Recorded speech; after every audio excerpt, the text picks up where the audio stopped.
नमस्कार, लाइव बिहार देख रहे हैं आप। आपके साथ मैं स्नेहा गुप्ता। पूर्व केंद्रीय मंत्री आरसीपी सिंह की एक समय में जेडीयू में तूती बोलती थी। जिसको चाहते थे उसको टिकट दिलवा लेते थे और मुख्यमंत्री नीतीश कुमार के इतने करीब कि मुख्यमंत्री नीतीश कुमार को हमेशा सलाह देते हुए नजर आते थे।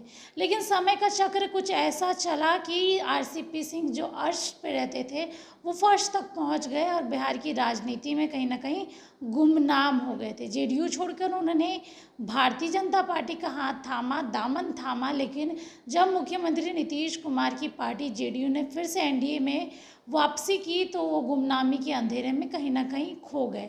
अब आरसीपी सिंह की वापसी हो रही है और सीधे तौर पे उन्होंने बिहार के विधानसभा चुनाव के लिए अपनी पार्टी गठित करने का मन बना लिया है। सूत्रों के हवाले से खबर आ रही है कि पटना में 2 फ्लैट उन्होंने लिया है, जिसमें एक में वो खुद रहेंगे और दूसरे में पार्टी कार्यालय खोल सकते हैं, जिसको लेके पूजा अर्चना भी शुरू हो चुकी है।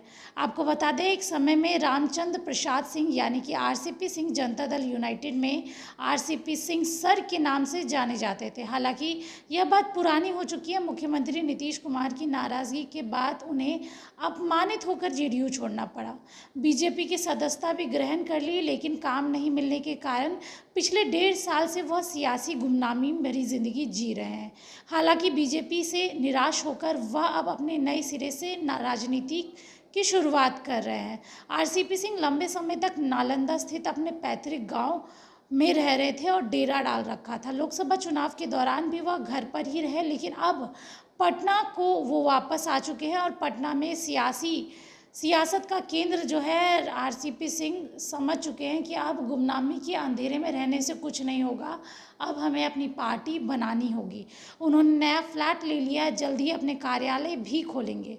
इसको साथ ही वह बिहार का भ्रमण करेंगे और अपने समर्थकों से मिलेंगे। माना जा रहा है कि विधानसभा चुनाव में पार्टी बनाकर उम्मीदवार भी उतारेंगे। हालांकि ये सब अभी प्रारंभिक दौर में है। वैसे उनका रुख जेडीयू के साथ साथ बीजेपी की भी बेचैनी बढ़ सकती है। पटना वापसी के साथ ही वो लगातार मीडिया से बातचीत भी कर रहे हैं। बातचीत में वह बिहार की समस्याएं और विकास की चर्चा कर रहे हैं। उनके निशाने पर केंद्र और राज्य की सरकार है। आरसीपी सिंह ने बिहार के पिछड़ेपन को लेकर गंभीर सवाल उठाया है।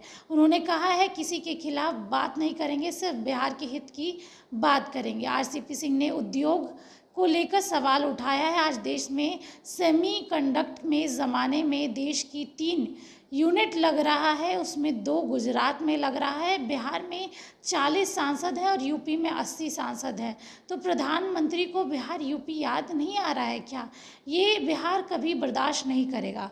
मैं अपनी तरफ से किसी से रिश्ता तोड़ता नहीं हूँ। मेरी शुरू से स्वभाव रहा है जोड़ने का। जहाँ जहाँ हमारे साथी बुलाएंगे वहाँ वहाँ मैं जाऊँगा, लेकिन कोई राजनीतिक बात नहीं करूँगा।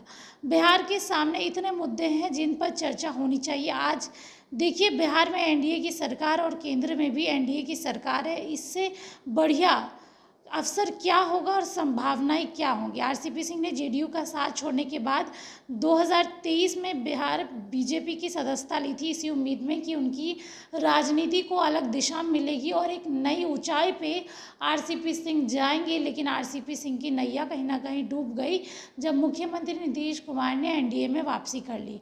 और जब एनडीए में वापसी की है उसके बाद से आरसीपी सिंह अपने पैतृक निवास पर ही रह रहे हैं। अब पटना आ चुके हैं और पटना में 2 फ्लैट ले चुका है, जिसमें एक वो खुद रहेंगे, दूसरे में वो अपना कार्यालय खोल सकते हैं।